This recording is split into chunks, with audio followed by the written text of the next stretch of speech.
le lien entre foot et économie, bon, je me suis un peu creusé la tête, je suis allé pour essayer de trouver une idée.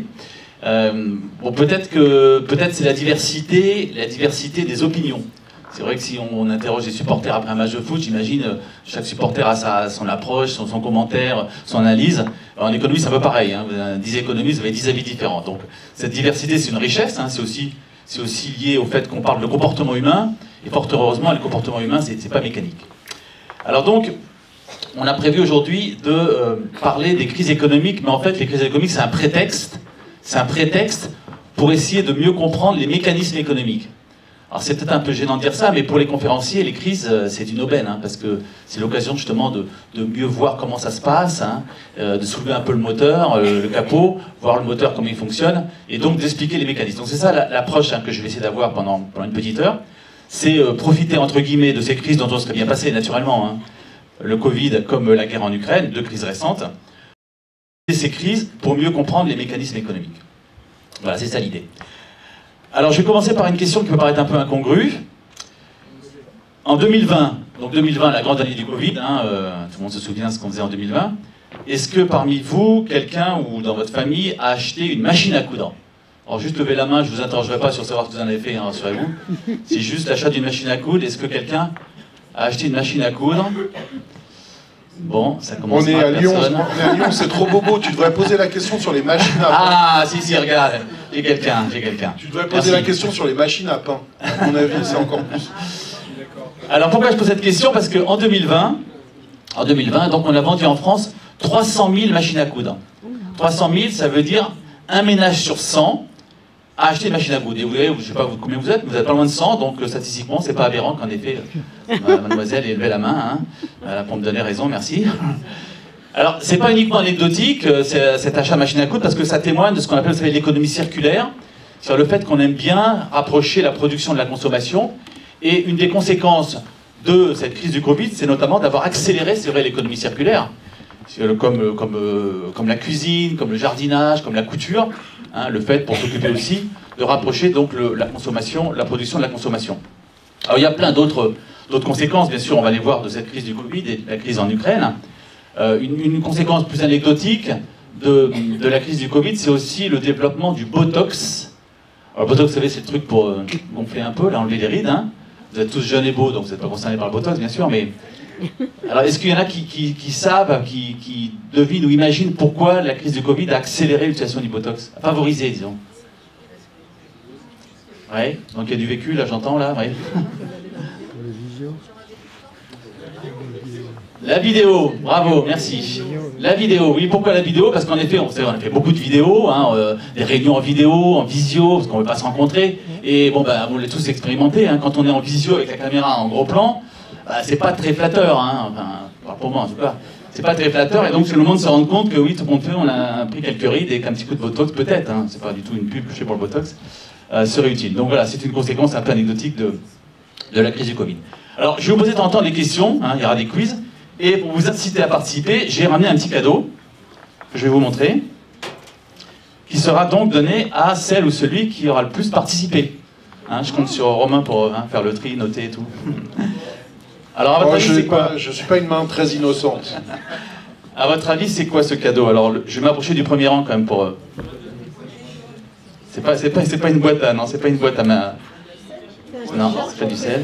C'est une boîte à meux? Non, c'est pas une boîte à meux. Non. C'est de l'argent broyé. Bravo. Ah, il n'est pas président pour rien. Hein. Donc, en effet, c'est de l'argent broyé. Donc, ce sont des vrais billets de banque. Alors, rassurez-vous, c'est pas un caprice de milliardaire. Hein. C'est des billets détruits parce qu'ils sont usés. Donc, j'en profite pour répondre au monsieur qui m'a provoqué sur la Banque de France, là, en disant qu'on n'avait plus rien à faire. Il est où, le monsieur? Ah d'accord, j'ai repéré, c'est bon. Il n'y aura pas le cadeau, lui. Hein. Pourtant, il est coutumier du fait de me demander de l'argent. Donc, la Banque de France, parmi ses nombreuses missions, elle a notamment celle de gérer les billets de banque. Donc, c'est-à-dire qu'on les fabrique, hein, pas loin d'ici, d'ailleurs, à Chamalières, en centre près de Clermont-Ferrand. Et puis après, on les distribue, on est grossiste en billets de banque. Hein. C'est un peu comme grossiste en fruits et légumes, sauf qu'il y a moins de problèmes de fraîcheur et plus de problèmes de sécurité, comme vous en doutez. Et donc, à Lyon, par exemple, il y a un centre fiduciaire à Gerland. Bon, c'est pas secret, hein, mais enfin, il n'est pas d'accès libre, comme vous imaginez. Et donc là, on récupère les billets neufs, et après, on les distribue aux détaillants que sont les banques dans les distributeurs de billets. Et le soir, on nous ramène les billets usagés, hein, parce qu'on est plus sécurisé que les banques commerciales.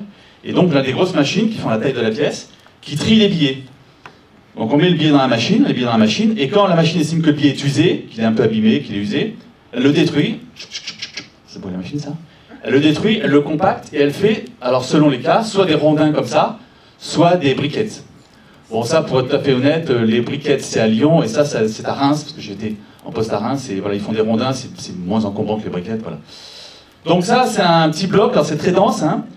Il y a quand même à peu près 50 000 euros, quand même, hein. Voilà. Ouais. Alors, ça n'a aucune valeur, je dis tout de suite, hein. Il y avait 50 000 euros.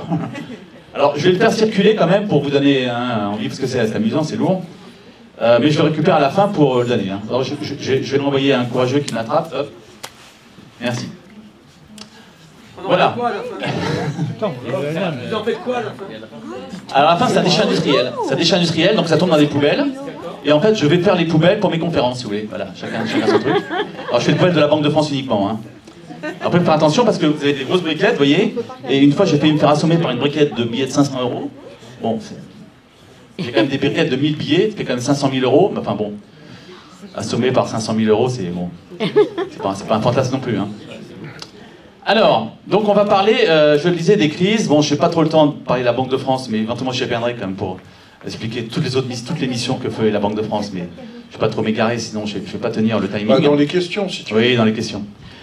Alors, avant de faire défiler ce diaporama, j'aime bien évoquer quand même l'architecture générale du traitement de la crise du Covid, parce que c'est quand même assez original et pas nécessairement très intuitif. Donc cette crise du Covid, bon, la crise en Ukraine, malheureusement, elle est loin d'être finie, hein, parce que la guerre n'est pas finie. Donc on ne peut pas encore en faire un bilan complet, mais on en parlera. La crise du Covid, donc, a été très violente et très soudaine, hein, parce que dès qu'on a connu le vaccin, découvert le vaccin, on a pu s'en sortir. Donc 2020, vous le savez, c'est expliqué dans le diaporama, rappelé dans la vidéo, on a fermé beaucoup d'usines, de chantiers, etc., pour que les gens ne se rencontrent pas, hein, pour éviter que le virus se diffuse. Et donc la production, l'activité a fortement baissé. L'activité en 2020 en France, elle a baissé de 8%. La production, ce qu'on appelle le PIB, hein, pour ceux qui ont quelques petits souvenirs d'économie. 8% de production en moins, ça représente quand même 200 milliards d'euros en moins. Donc en 2020, il manquait en France, et dans les pays voisins c'était identique, hein, c'est très proche, il manquait en France 200 milliards d'euros de ressources, de recettes, hein, de richesses qui n'ont pas été produites. 8% c'est un 12e, hein, donc c'est à peu près un mois de l'année. Donc si on était une société ultralibérale, ce qui heureusement n'est pas le cas, on aurait dit, bah, il manque un 12e de richesse cette année, bah, il manque un salaire, un mois de salaire, donc on va enlever un mois de salaire à tout le monde. C'est ce qu'on aurait dit, où l'État intervient peu, hein, où la puissance publique intervient peu. Vous imaginez, si on avait enlevé un mois de salaire à tout le monde, là je pense que sur les ronds-points, il y aurait eu beaucoup de monde. Donc heureusement, c'est pas ce qui s'est passé, et au contraire, on a réussi, en France comme ailleurs, à maintenir globalement le pouvoir d'achat des ménages. Bon, il y a eu des trous dans la raquette, hein, ça n'a pas été parfait, bien sûr. Mais globalement, on a quand même réussi à maintenir le pouvoir d'achat alors qu'il manquait 200 milliards. Et comme on a fait, il n'y a pas de mystère, l'État a emprunté ces 200 milliards. Hein, pas de mystère, il manquait 200 milliards. L'État a emprunté ces 200 milliards et les a redistribués sous forme de subventions, chômage partiel, aides diverses, etc. D'accord? Ça, c'est le schéma global. Identique dans les pays voisins. Mais ça serait trop simple que ça s'arrêtait là. Parce que si l'État avait emprunté de manière classique aux épargnants que vous êtes peut-être ou que vous serez peut-être un jour, si l'État avait emprunté de manière classique, 200 milliards c'est beaucoup, et tous les États voulaient emprunter, hein, eh bien ça aurait eu pour conséquence de faire grimper les taux d'intérêt. Bon, je pourrais y revenir si ça vous intéresse. Grimper les taux d'intérêt, ça veut dire que l'État c'est nous, hein, l'État c'est contribuable, c'est nous. Hein. C'est-à-dire que tous les ans on aurait payé des intérêts importants sur 200 milliards quand même, c'est pas rien 200 milliards. Hein. Si vous payez, je sais pas, 10% d'intérêt sur 200 milliards, si vous payez 20 milliards tous les ans, c'est pas rien quand même. Hein. Donc pour éviter ça, les banques centrales sont venues au secours des États et ont racheté l'essentiel de ces emprunts d'État. Les banques centrales, vous savez, c'est par exemple la Banque de France, hein, pour répondre au jeune homme. Donc c'est une décision qui a été prise au niveau européen, mais pareil aux États-Unis, au Japon, dans les autres pays, c'était pareil. Hein. Et après, mise en œuvre dans chaque pays, donc ça veut dire qu'en France, c'est la Banque de France qui a mis en œuvre ces décisions européennes.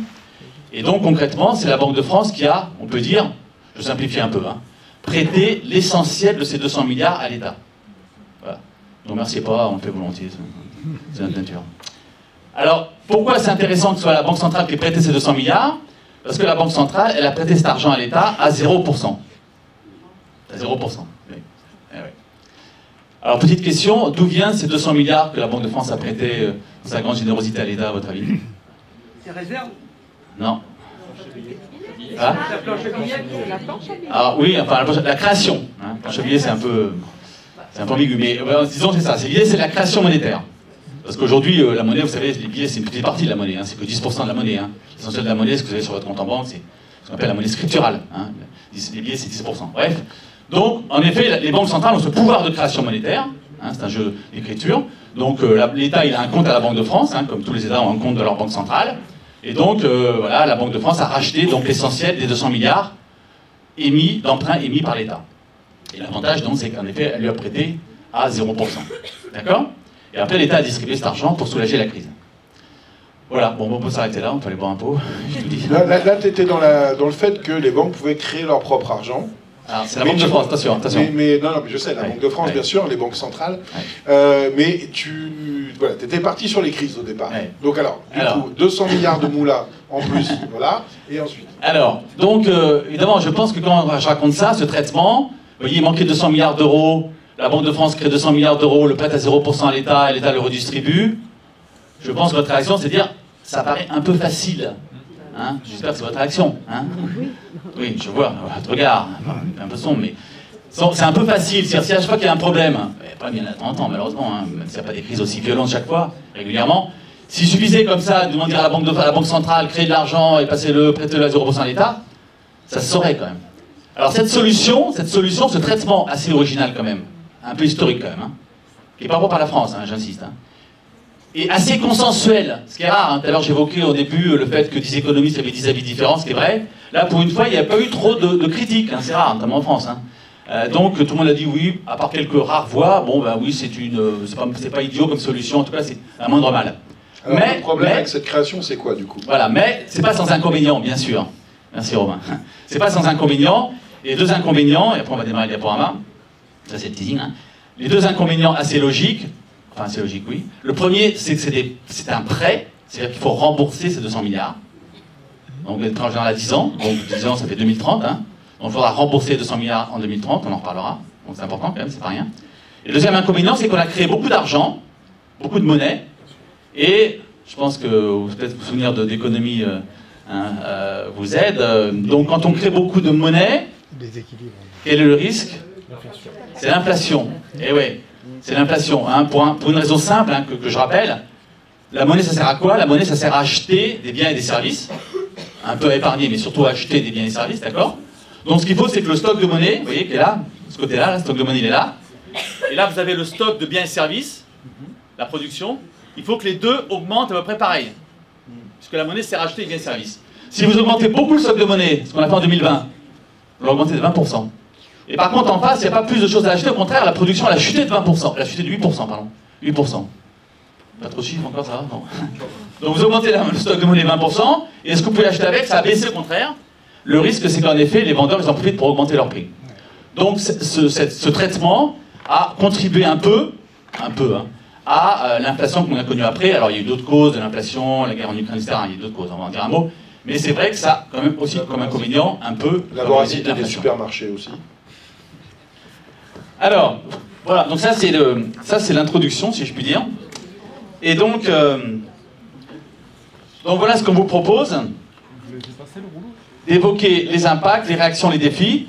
C'est un diaporama qui pourrait être communiqué à ceux qui le souhaitent, hein, c'est pas secret. Bon, je ne commenterai pas en détail tous les diapos, hein, mais une partie. Donc on va commencer par les impacts. Alors le choc d'offres et de demande, j'insiste pas parce que c'était très bien évoqué par le diaporama, par la vidéo. Hein. Donc je ne reviens pas là-dessus. C'était, je pense, assez clair. Et je passe directement au premier quiz. Donc je rappelle qu'il y a un super cadeau hein, en jeu. Hein. Alors, quel secteur d'activité est autant impacté par les crises liées au Covid et celles liées à la guerre en Ukraine? Alors, il n'y a qu'une bonne réponse. Hein. Donc, on va faire à main levée. Agriculture, bâtiment, services ou aucun de ces trois secteurs. Alors, qui est-ce qui répond agriculture? Ok. Qui est-ce qui répond industrie? Bâtiment, pardon. Bâtiment. Ah, c'est bien réparti. Hein. Les services. D'accord. Et aucun des secteurs. Bon, alors regarde bien qui a levé la main à la fin parce que c'est la bonne réponse. Il n'y en a pas beaucoup, donc c'est bien. Hein. On ne se rajoute pas, c'est trop tard. Alors, aucun de ces secteurs, en effet, on va en reparler. Et puis un deuxième quiz.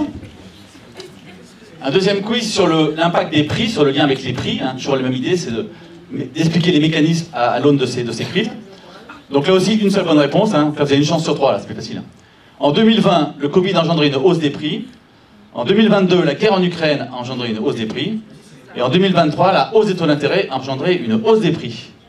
Alors qu'est-ce qui dit le A? Personne. Le B? Et le C?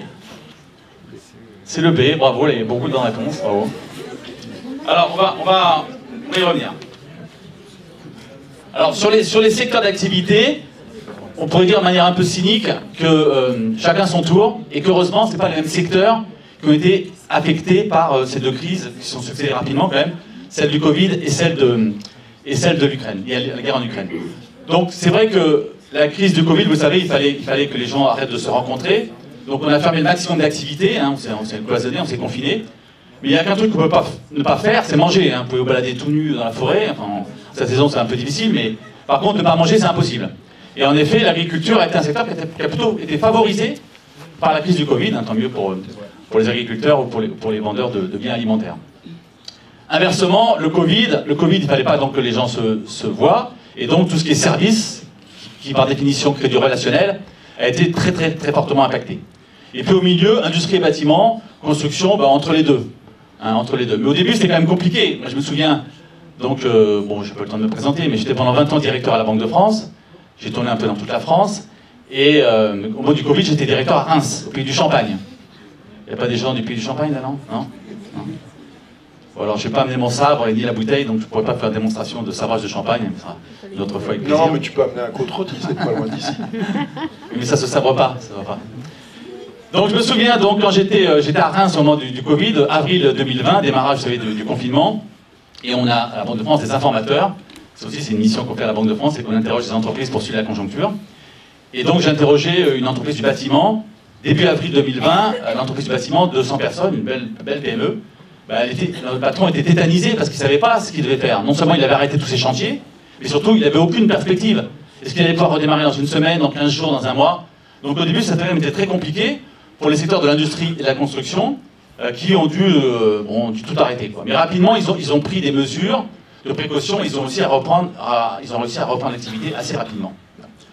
Donc voilà, secteur différent. Donc en fait aucun secteur n'a été pareillement impacté par ces deux crises. C'était la bonne réponse du quiz. Alors sur les prix, là aussi c'est l'occasion de rappeler, de voir un peu comment fonctionnent les mécanismes des prix. Donc en général, vous avez une hausse des prix, c'est un déséquilibre entre l'offre et la demande. Hein. Si la demande est supérieure à l'offre, l'offre, les vendeurs, ils en profitent pour augmenter leur prix. Et inversement, si la demande est faible, l'offre, les vendeurs, ils vont pas augmenter leur prix parce que déjà ils ont du mal à vendre leurs produits, ils n'augmentent pas. Okay. Alors en général, les crises, c'est le cas du Covid, elle commence plutôt par un affaiblissement de la demande. Hein, l'activité se calme. Ce qui est passé en 2020. Donc la demande était assez modeste, parce que les gens étaient cloîtrés, ils ne pouvaient pas consommer, etc. Donc en effet, c'est pas le moment d'augmenter les prix. Donc il y a eu très peu d'inflation en 2020. Sauf sur quelques produits, hein, comme les produits frais quand même. Mais il y a eu peu d'inflation. Hein. Par contre, dès qu'on est sorti de la crise, là au contraire, on veut rattraper le retard. Donc là au contraire, on s'est dit qu'il fallait produire beaucoup pour rattraper ce qu'on n'avait pas produit en 2020. Donc au contraire, forte augmentation de la demande, et donc il y a eu un effet d'inflation important en 2021, qui est l'effet post, qu'on appelle l'effet post-d'inflation. Alors, ce qui est aussi intéressant sur le lien crise-inflation, c'est ce que j'ai surligné, c'est les évolutions de consommation. Et là, je vais faire encore appel à votre mémoire récente, donc toujours avril 2020. Avril 2020, vous vous souvenez, tous vous étiez, avril 2020, un début du confinement, voilà. Hein, les jeunes étaient coincés avec vos parents, malheureusement, enfin, pour vos parents, je sais pas. Avril 2020, qu'est-ce que vous avez fait de plus que d'habitude en avril 2020? Balader, ouais. Avec l'autorisation, j'espère. Hein. Faire la cuisine. Faire la cuisine, merci. Bon, ça, je vais m'arrêter là parce que c'est la réponse qui m'intéressait. Non, on a fait du bricolage. Bricolage, bravo, oui. De la couture aussi, avec la machine que vous avez achetée. Hein. Vous, madame au fond, monsieur au fond, vous avez fait quoi? Du foot? Okay. Le foot, c'est compliqué quand même pendant le confinement, non? Bon, une autorisation spéciale du club de la Duchère, peut-être? Alors, manger, voilà, c'est ça sur lequel je voulais insister, mais vous avez plein d'autres choses. Hein. En avril 2020, on a beaucoup plus mangé que d'habitude. À tel point que l'alimentation, vous savez, l'alimentation, ça pèse en moyenne, c'est une moyenne, hein, 16% de la consommation des ménages, c'est une moyenne, 16%. En avril 2020, ça a doublé, on est passé à 32%. Donc vous savez peut-être qu'on a pris quand même 2 kilos pendant la crise du Covid. Hein. Alors vous avez tous repris votre taille de guêpe, bien sûr, hein, ça se voit, mais voilà, on a pris 2 kilos quand même. Romain, je ne sais pas s'il les a perdus, lui.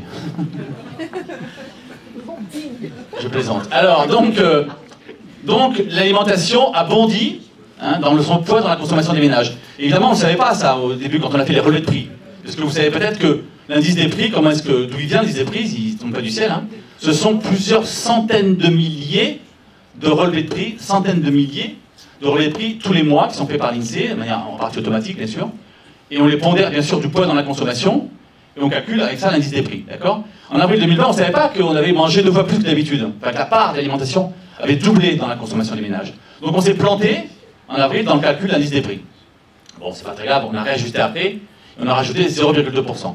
Voilà, mais vous voyez, c'est une illustration, c'est une façon de rappeler un peu, ou de préciser un peu la façon dont sont calculés ces mécanismes de la hausse des prix qui sont importants parce qu'ils conditionnent après par exemple les augmentations de salaire, hein, ou les revendications en tout cas.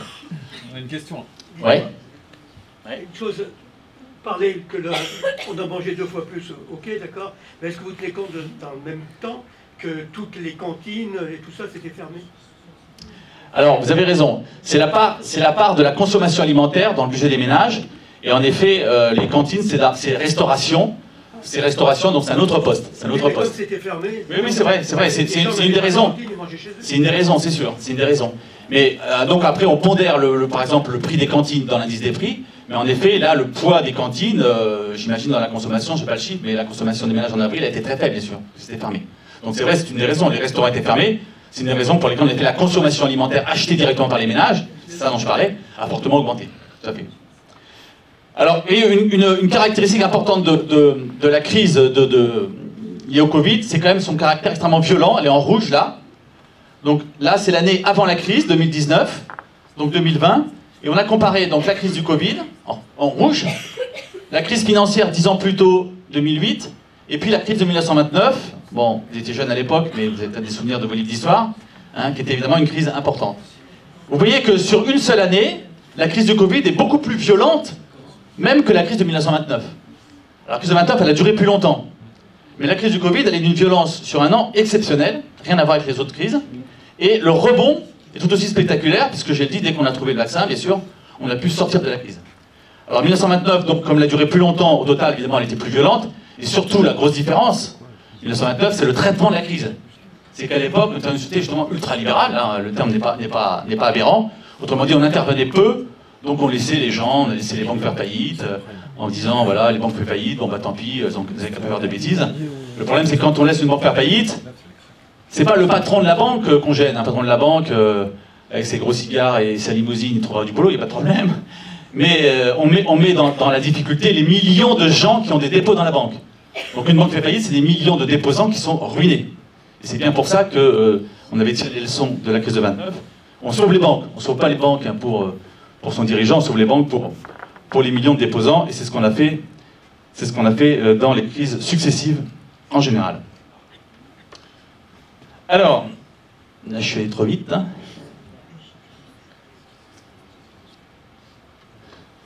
Donc là aussi, toujours notre idée de mieux comprendre les mécanismes, on soulève le capot de la croissance pour voir ce qu'il y a dessous, et quand on dit qu'en France, la croissance a chuté, l'activité a chuté de 8% en 2020, ça veut dire quoi? Alors les moteurs de la croissance, hein, c'est la consommation, c'est la moitié, c'est l'investissement et c'est l'exportation. Bon, on va pas tout regarder, il y a trop de chiffres, je me suis concentré sur la ligne investissement. Vous voyez qu'en 2020, donc l'activité a chuté de 8%, la production, hein, et l'investissement a chuté aussi de 8%. Alors en fait, c'était une bonne nouvelle ça. C'était une bonne nouvelle que l'investissement ne chute que de 8%. Pourquoi c'est une bonne nouvelle à votre avis que l'investissement ne surréagisse pas, autrement dit il a chuté autant que la production, pas plus. Et en général l'investissement il surréagit aux crises. Pourquoi est-ce que votre avis il surréagit aux crises l'investissement? Ouais. Il y a une spéculation. Non, enfin il peut y avoir la spéculation mais c'est pas ça la principale raison. C'est intuitif hein. C'est un refuge. Voilà, la peur, bien sûr. La méfiance, l'incertitude. En économie, vous savez, la confiance est très important. Quand vous investissez, que vous soyez un particulier qui investit pour construire votre maison, ou vous soyez une entreprise qui investit pour ou un club de foot en achetant une machine, des locaux ou des véhicules. Payer l'arbitre. Ça, c'est pas l'investissement, ça. C'est la corruption, c'est autre chose. Ça, c'est quand on perd. C'est la consommation, ça. Donc, pour investir, il faut avoir confiance dans l'avenir. Hein, c'est évident, hein, c'est intuitif. Hein. Vous soyez particulier ou entreprise. Si vous n'avez pas confiance dans l'avenir, vous n'allez pas investir. Hein. Or, en général, quand vous avez une crise, par définition, vous avez peu confiance et incertitude. Hein. Donc, le risque dans les crises, c'est qu'on surréagit sur l'investissement. On dit, oh là là, qu'est-ce que c'est ce truc, la crise du Covid, ça fait un siècle qu'on n'a pas eu une épidémie de ce genre, remonter à la grippe espagnole, donc je ne sais pas ce qui va se passer, j'arrête tout. Là, le fait est que l'investissement a baissé, mais il n'a pas baissé de manière trop importante, parce qu'il y a eu beaucoup de mesures de soutien public, hein, qui ont été un peu évoquées par le Covid, par le diaporama, et dont on va reparler. Donc on a réussi à sauver les meubles, si je puis dire, en limitant la casse sur l'investissement, tant mieux. Et après, vous voyez, dès 2021, la confiance revient, puisque l'investissement, il a bondi 11%, hein, aussi bien chez les entreprises que chez les particuliers, 17% chez les particuliers, c'est impressionnant.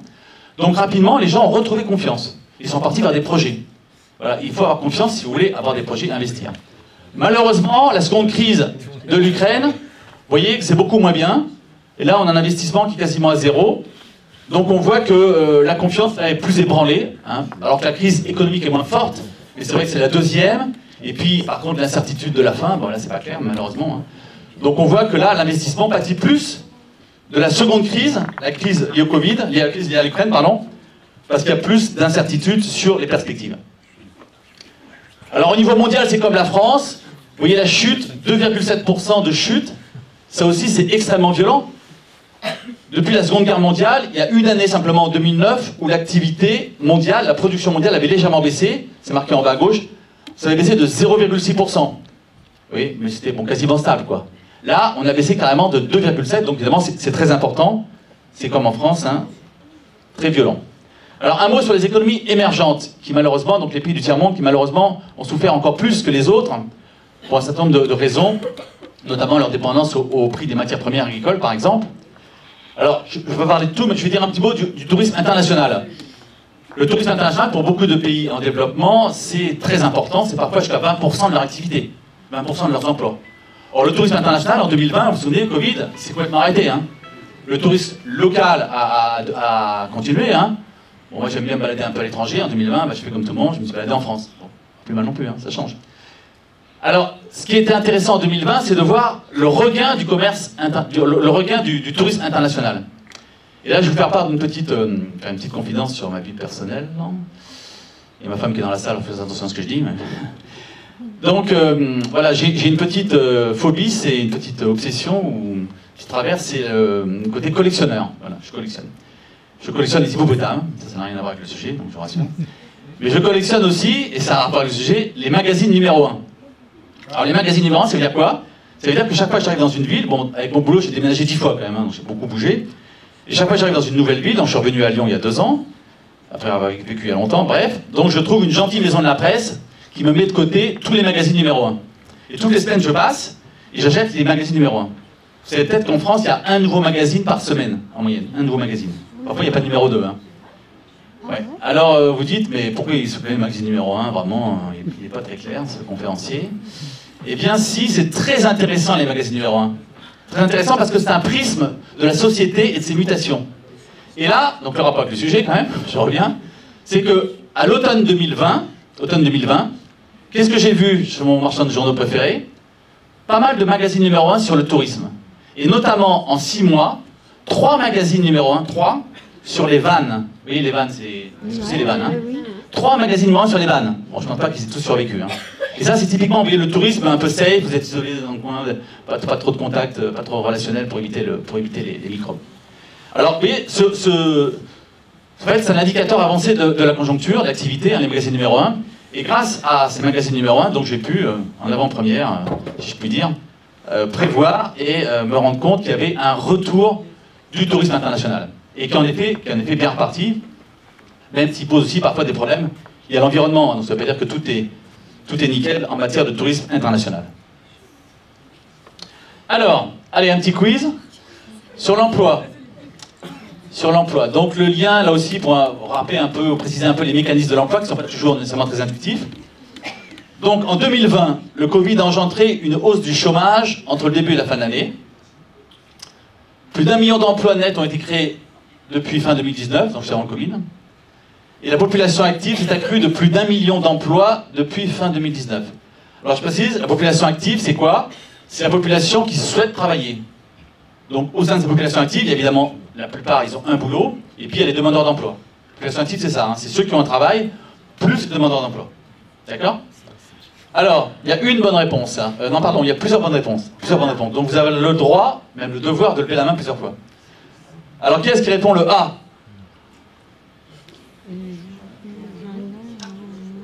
Ouais, le A, il n'y en a pas beaucoup, d'accord. Ah, il y en a qui hésite, ouais. Ah. Bon, ok. Le B? Le B, il y en a un peu plus. Et le C? Et le C, il y en a un peu plus. Ok. Bah, les bonnes réponses étaient en effet le B et le C.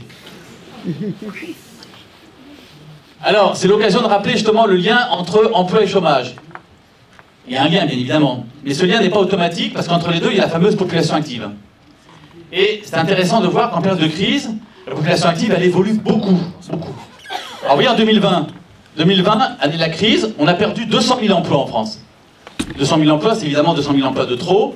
Mais en même temps, c'est pas beaucoup par rapport à la chute d'activité. Hein. L'activité elle est baissée de 8%. Ça veut dire que si on avait perdu 8% des emplois, on aurait perdu 2 millions d'emplois. 2 millions d'emplois. On n'a perdu que 200 000 emplois. Si on compare par exemple par rapport à la précédente crise financière 10 ans plus tôt, qui était beaucoup plus modeste, hein, 2008-2009 pour les plus anciens, crise 10 ans plus tôt, beaucoup plus modeste en termes d'impact économique, on avait perdu 1 million d'emplois. Parce qu'on n'avait pas mis les systèmes de secours, de traitement, le chômage partiel, etc. Hein. Il n'y avait pas eu le traitement social aussi important qu'en 2020. Donc là, on a perdu que, si je puis dire, 200 000 emplois. Bon, c'est toujours trop, bien sûr. Mais, vous voyez qu'en face, la population active, elle a baissé de 330 000. Ça veut dire quoi? Ben, ça veut dire qu'il y a pas mal de gens qui ont arrêté de chercher du boulot en 2020 parce que c'était trop la galère. Hein, ils se sont dit, oh là là, c'est la crise, en plus ferme, ça. C'est pas le moment que je retrouve du boulot. Donc je me retire du marché du travail. Je me retire comme demandeur d'emploi. Et donc, résultat, le paradoxe, c'est que en 2020, le chômage, il a baissé de 130 000. Alors c'est une année de crise, hein. Tout ça parce que la population active a plus baissé que les emplois. Je suis clair ou pas là? Ouais. Et vous voyez, en 2021, forte reprise, l'activité est repartie très vite en 2021, dès qu'on a vacciné, tant mieux. Donc là, vous voyez qu'on a créé 700 000 emplois en 2021, 710 000. Mais la population active, elle a augmenté d'autant. Parce que là, il y a plein de gens qui sont revenus, bien sûr, sur le marché du travail. Ils ont dit, la reprise est là, l'activité repart, je vois telle entreprise, elle embauche, etc. Donc je retourne au marché du travail, je retourne pour aller bosser. Je cherche de nouveau du boulot et en bonne partie, j'en trouve. Donc résultat, vous voyez, malgré une croissance de 700 000 emplois en 2021, le chômage, il n'a pratiquement pas bougé. Il n'a pas vraiment baissé, 10 000. Et l'année suivante, 2022, pareil. Très forte augmentation des emplois, mais aussi très forte augmentation de la population active. Donc un chômage qui n'a pas aussi beaucoup bougé. Donc on voit au total, d'ailleurs, si on regarde sur 8 ans, sûrement plus de recul même sur 8 ans, depuis l'inversion de la courbe du chômage, hein, comme l'avait annoncé un ancien président de la République, qui date de 2016, c'est l'inversion, hein. Eh bien, on a créé quand même depuis 2016 2 millions d'emplois en France, 2 millions d'emplois nets, hein, donc c'est quand même bien. Mais le chômage n'a baissé que, c'est déjà très bien, de 1 million de personnes. Donc c'est déjà très bien, bien sûr. Il a baissé à 1 million parce que la population active a augmenté d'1 million. Hein, et on a bien créé 2 millions d'emplois. Donc vous voyez, il faut toujours avoir cette notion de population active qui n'est pas simple, parce qu'elle est liée au comportement humain, et elle a une influence, bien sûr, sur le taux de chômage, ce qui est normal. Alors, les ménages. L'impact sur les ménages. Donc là c'est intéressant parce qu'on voit vraiment le cheminement économique des ménages. Comment ça fonctionne? On part des emplois, parfois qui sont supprimés malheureusement, même si on l'a dit, ils ont été relativement bien préservés. Ça crée du pouvoir d'achat. Et puis s'il n'y en a pas assez, malheureusement ça crée des poches de pauvreté. Et après le revenu se distingue, se sépare entre consommation et épargne. Donc là, ce qui a quand même été assez fort en 2020 en France comme ailleurs, par rapport à la France, hein, c'est qu'on a réussi globalement à préserver le pouvoir d'achat grâce justement à toutes ces aides publiques importantes, hein, chômage partiel, subventions, etc. Même si, je l'ai dit, il y a eu des trous dans la raquette, hein, notamment parmi les jeunes, les étudiants par exemple, hein, il y a eu une augmentation de la pauvreté. Donc ça n'a pas été quand même parfait, loin s'en faut. La pauvreté s'est accrue durant le cours de l'année du Covid. Hein. Mais globalement, comme la consommation était freinée, parce qu'on ne pouvait pas consommer autant qu'on voulait, eh bien, il y a eu une forte épargne qui est apparue. Alors, forte épargne, quand même très marquée socialement. C'est-à-dire que ce n'est pas les plus modestes qui ont épargné, bien sûr. Hein. C'est les ménages les plus aisés qui ont été épargnés. Mais le taux d'épargne, alors petite question, à votre avis, en moyenne, les Français, ils épargnent quel pourcentage de leurs revenus en moyenne? En moyenne, avant la crise. Hein. 15, bravo. Ouais. 15%, en effet. C'est la moyenne taux d'épargne. En moyenne, on épargne 15%. Ça dépend de son revenu, bien sûr, ça dépend de son âge. Hein. Plus on est riche, plus on épargne, plus on est jeune, moins on épargne, c'est logique. Ouais. 15%. Avec la crise du Covid, on est monté jusqu'à 22-23% de taux d'épargne. D'accord? Et aujourd'hui, on est à combien aujourd'hui, à votre avis, taux d'épargne? 17, bravo, ouais. Bien compris, c'est inconisé. Hein. Ouais, bravo. Donc en effet, on est entre 17 et 18. Donc c'est bien qu'on n'a pas retrouvé le taux d'épargne avant crise quand même. Hein. Ça traduit quoi? Ça traduit un peu d'incertitude, là encore, de méfiance, d'inquiétude. Hein. Si les gens épargnent plus que ce qu'ils faisaient avant, bon, bah, c'est parce qu'en effet, pour une partie, ils ne savent pas trop ce qui va se passer. Donc ils sont un peu inquiets pour l'avenir. Et en ce moment, c'est vrai que c'est un petit peu incertain. Alors, de même pour les entreprises, le cheminement des entreprises, bon, les secteurs sinistrés, les secteurs favorisés, ça c'est bien connu. Hein, on sait bien que le numérique a été très largement favorisé. Netflix, plus 30%. Les séries, hein, qui c'est qui a regardé la série Viking pendant le Covid? La série Viking. Hein? Moi j'ai regardé la série Viking, génial. On pourra en parler après, hein, si vous voulez. Alors donc c'est l'explosion du numérique, elle concernait tous les domaines du numérique. Même, et là j'ai une petite interrogation sur le pourquoi, peut-être vous allez m'enseigner, même les sites de rencontres. Alors pourquoi est-ce alors qu'on était confinés, les sites de rencontres ont explosé? Qui c'est qui a une idée là? Ça m'intéresse. Ça peut être du vécu, hein, éventuellement. Hein. La solitude. Eh oui. Ouais, oui, au premier rang. On pouvait plus se rencontrer en vrai, donc les gens... Voilà, à défaut de se rencontrer en vrai, on se rencontre sur Meeting et compagnie. Donc explosion de sites de rencontres, c'est vrai que c'est assez impressionnant. Hein. Bon, pour sauver les entreprises, on leur a donné beaucoup de subventions, c'est vrai, mais on les a aussi endettés. Hein. Donc l'endettement, on va en dire un mot, l'endettement des entreprises, c'est aussi quelque chose qui a beaucoup progressé. Et puis évidemment, on les a sauvés, on les a maintenus un peu en manière artificielle, donc il y a eu une forte baisse des faillites. Vous savez, aujourd'hui on parle beaucoup d'un regain de faillite, alors il y a des éléments conjoncturels importants bien sûr, mais il y a aussi un effet rattrapage. C'est qu'il y a beaucoup d'entreprises qui ont été maintenues un peu artificiellement en vie, et qui maintenant malheureusement retrouvent le fil normal de l'activité, qui n'est pas toujours très positif. Alors, après avoir vu les impacts, on va maintenant parler donc des réactions. Bon, alors ça, j'ai un peu spoilé la réponse déjà là. On va voir si vous avez écouté le début de la séance. Sur la monnaie, donc plusieurs bonnes réponses. En 2020, le Covid a engendré une création monétaire massive. En 2020, l'État français emprunte à taux négatif. En 2022, guerre en Ukraine, l'État français emprunte toujours à taux négatif. Alors, il y a plusieurs bonnes réponses là. Donc, qui est-ce qui dit le A déjà? Ouais, voilà, vous avez bien écouté, merci. Le B? Alors, j'ai dit qu'il empruntait à taux zéro, mais taux zéro, c'est aussi un peu à taux négatif. Hein. Ouais. Donc, j'étais un peu imprécis. Et le C? Le C est pas bon. Non, le C est pas bon, au contraire, les taux ont beaucoup augmenté. Après. Il n'y a que des réponses A, t'as vu? Sur ton slide. Ah oui, je sais, ouais. C'est une faute de frappe, ouais.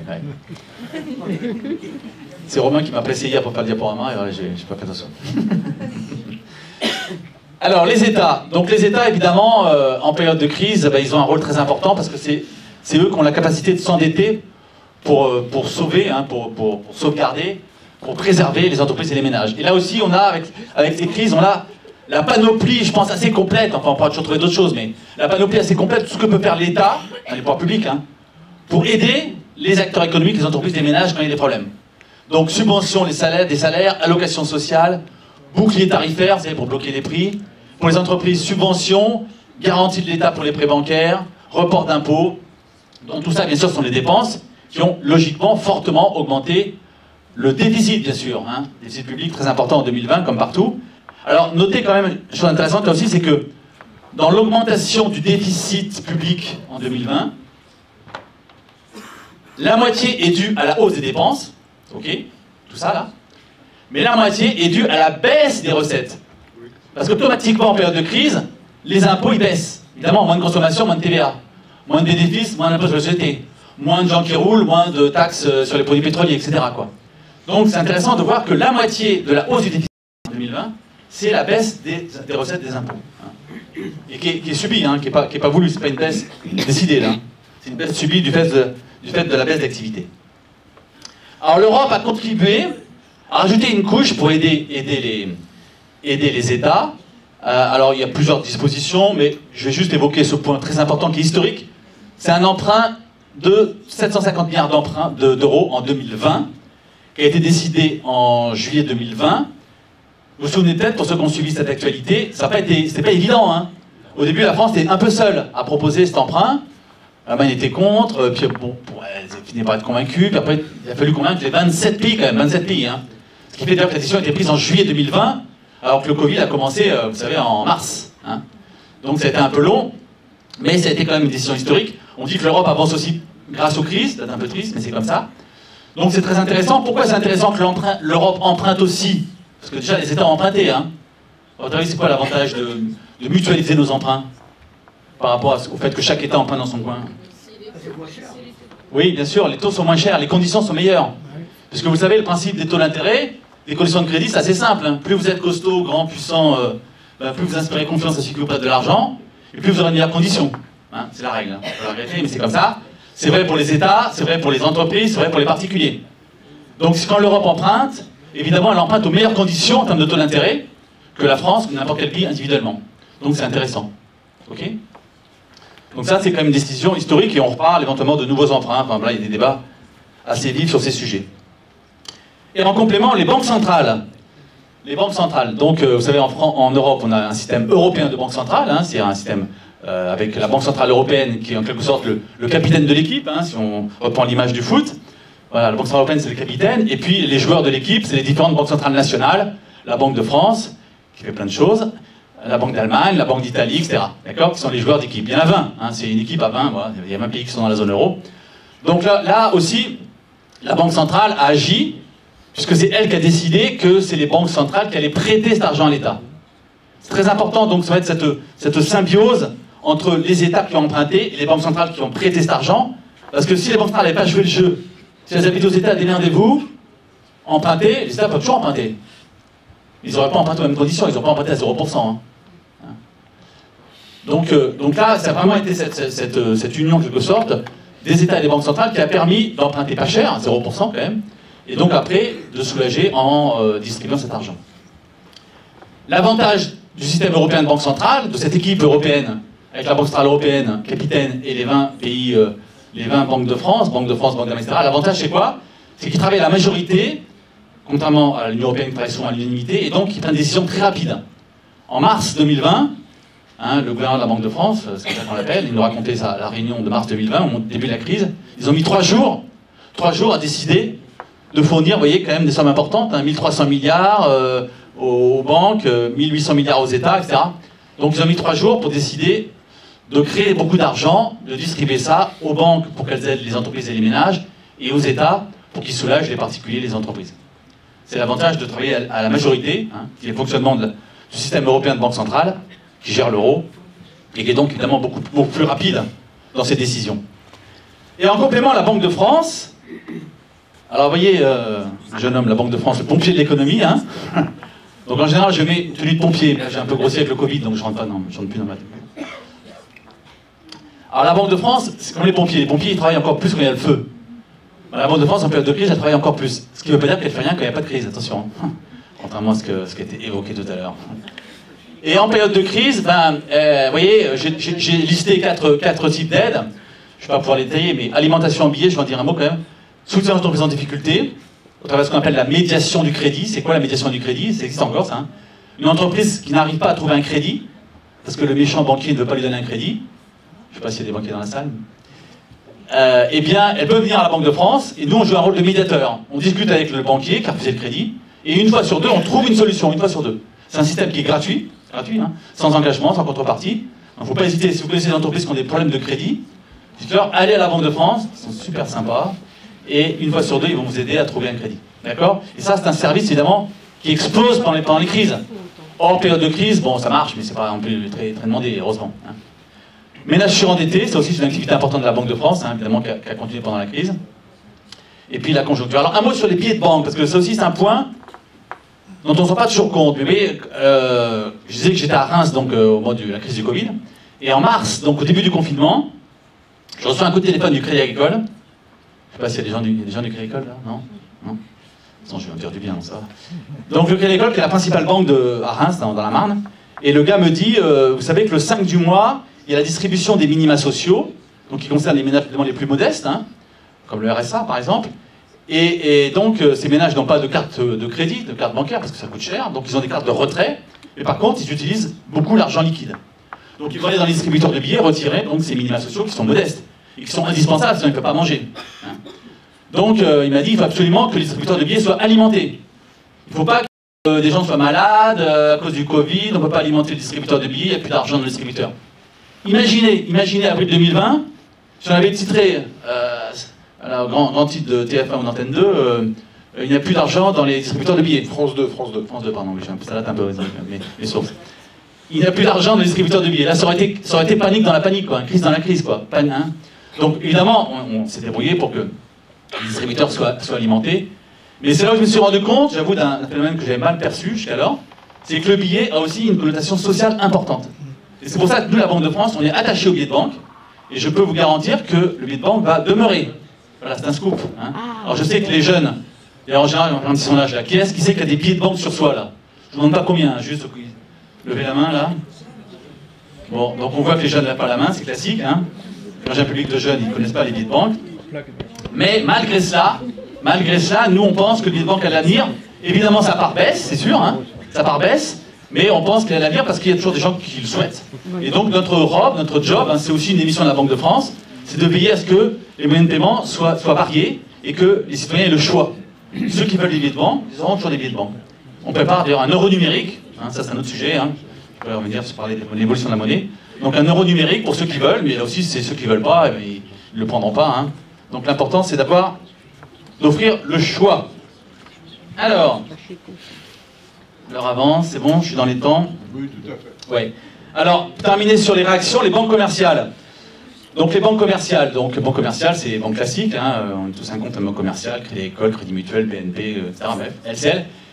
Donc on dit parfois que les banques commerciales c'est le sang de l'économie.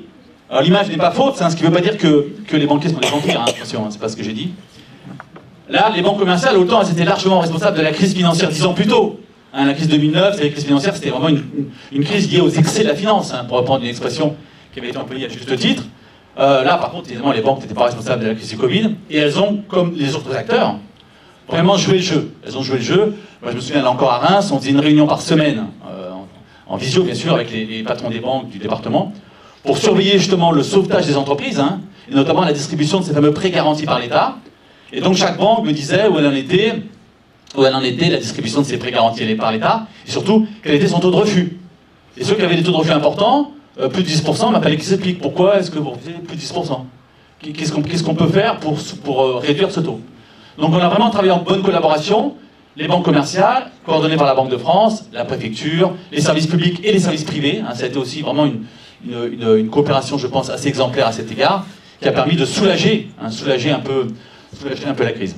Et d'ailleurs, tout à l'heure je disais qu'on peut tout arrêter sauf manger, hein, c'est vrai. Donc en effet, le secteur alimentaire, agroalimentaire, des agriculteurs aux distributeurs alimentaires ne s'est pas arrêté, bien sûr, heureusement. Mais le secteur bancaire non plus. Alors les soignants aussi, hein, je ne parle pas des soignants, bien sûr, tout le monde le sait.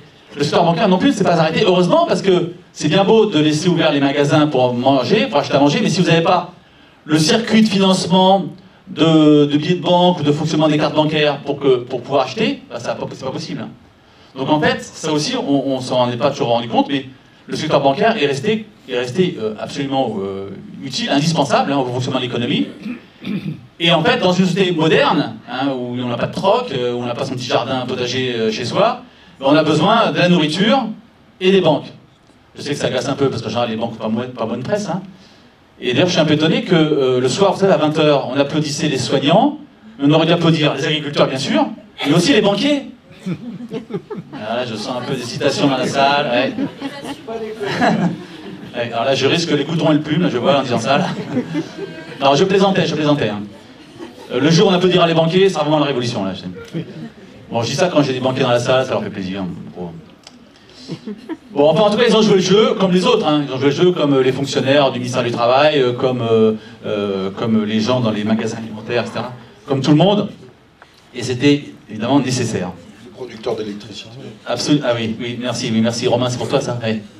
Romain aussi, on aurait dû l'applaudir à 20h. Ouais,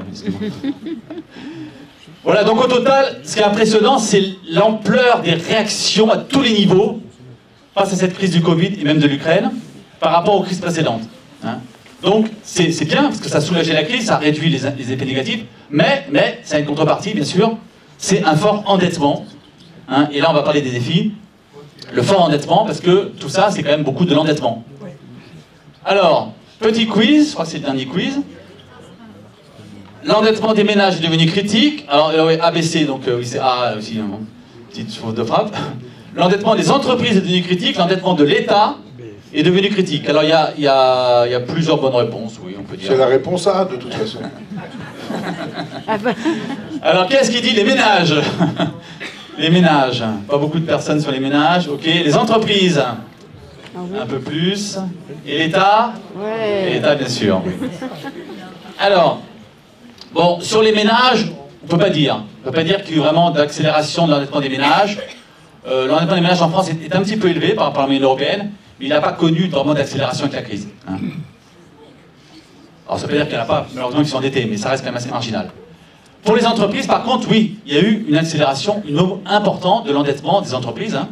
Pour les PME, c'est plus 20% quand même dans le cours des crédits bancaires, plus 20% en 2020. Alors c'est pour les sauver, hein, c'était les prix garantis par l'État à 0,25%, donc quasiment à 0%. Mais c'est quand même très important. Alors évidemment, les risques, c'est quoi? Les risques, c'est qu'elles ne puissent pas rembourser, donc elles fassent faillite, Oui. que ça freine l'investissement, si elles n'ont plus de marge de manœuvre, ou maintenir les entreprises zombies. Alors, entreprises zombies. Bon, les jeunes, vous qui aimez bien les films d'horreur, vous connaissez l'entreprise zombie, hein, celui qui sort de cimetière. Je suis pas très bien zombie, j'avoue. Donc, entreprises zombies, c'est des entreprises qui sont maintenues artificiellement en vie, justement par des taux d'intérêt pas chers, à 0%, alors que normalement, dans la vie économique normale, elles auraient dû disparaître et d'autres peut-être seraient créées. Hein. Donc, c'est vrai qu'il y en a eu incontestablement. Et aujourd'hui, dans la reconnaissance des pays, il y a un peu d'entreprises zombies qui, malheureusement, disparaissent. Mais c'est pas non plus très important. Alors nous, on n'est pas trop inquiets sur ce point d'endettement privé, parce que l'endettement des entreprises a augmenté, c'est vrai, mais en face, la trésorerie des entreprises a augmenté autant, globalement. Hein. Alors après, dans le détail, bien sûr, hein, comme me dit souvent ma femme, le global, c'est pas bien, il faut aller dans le détail. Donc c'est vrai qu'après, dans le détail, il y a des entreprises, bien sûr, qui souffrent d'un endettement excessif. Alors là aussi, on a œuvré, dans chaque département, on a créé un comité départemental, présidé par le préfet, avec la Banque de France et d'autres partenaires, encore un boulot de la Banque de France, pour aller voir les entreprises qui étaient en difficulté du fait de cet endettement excessif. Hein. Donc vous voyez, on a fait vraiment du sur-mesure, c'est impressionnant dans le traitement de cette crise. Hein. On a fait du sur-mesure pour essayer de limiter les dégâts. Bon, on ne les a pas supprimés les dégâts, hein, mais on les a quand même pas mal limités. Donc on n'est pas trop inquiet, globalement, sur l'endettement privé. L'endettement public, c'est autre chose. Alors, donc dans la salle, il y en a qui doivent avoir 20 ans à peu près, hein, c'est certain, hein, qui ont 20 ans. Alors vous voyez, 20 ans... Ou plusieurs fois 20 ans. Oui. Alors quand vous êtes né, l'endettement public, il était à 60... Alors la France, c'est en noir, ouais. Était à 60% du PIB, hein, la production, et maintenant on est à 120%, donc voilà, ça a doublé. Vous avez bien travaillé les jeunes, c'est bien, bravo. Non, évidemment, vous y êtes pour rien, ça va de soi. Alors cette forte croissance de l'endettement public, qui n'est pas propre à la France, mais qui est notamment... ah bah il y a ces... Ouais. Oui. Alors là, je suis allé un peu vite, là, Oui. j'ai sauté un voilà. Donc, évidemment, ça c'est un défi, c'est sûr, hein, même si on pense que c'est ce qu'il fallait faire pour soulager la crise, hein, donc c'était un moindre mal. Mais ça n'est pas sans inconvénient. Les risques, c'est quoi? Alors les risques, charges de remboursement, hausse du point des intérêts. Alors, ça c'est très important, c'est l'occasion justement de parler un petit peu du fonctionnement de la dette. En fait, la dette publique, je parle de dette publique, hein, dette des États, hein, pas des entreprises. Dette publique, le problème de la dette publique, c'est pas un problème de remboursement, contrairement à ce qu'on dit parfois. Pourquoi? Parce que comment font les États pour rembourser leurs dettes, à votre avis? Ils émettent de nouveaux emprunts, absolument. Tous les États font ça, hein, c'est pas secret, c'est pas... Tous les États font ça. Donc par exemple, cette année, en 2024, la France, elle va emprunter 300 milliards d'euros, l'État français. La moitié c'est le déficit de l'année. Ok, à peu près 150 milliards, j'arrondis. Hein, 150 milliards, c'est le déficit de l'année, c'est-à-dire l'écart entre les impôts et les dépenses. Il manque 150 milliards, c'est pas rien. Et l'autre moitié, c'est les remboursements des emprunts qui arrivent à échéance.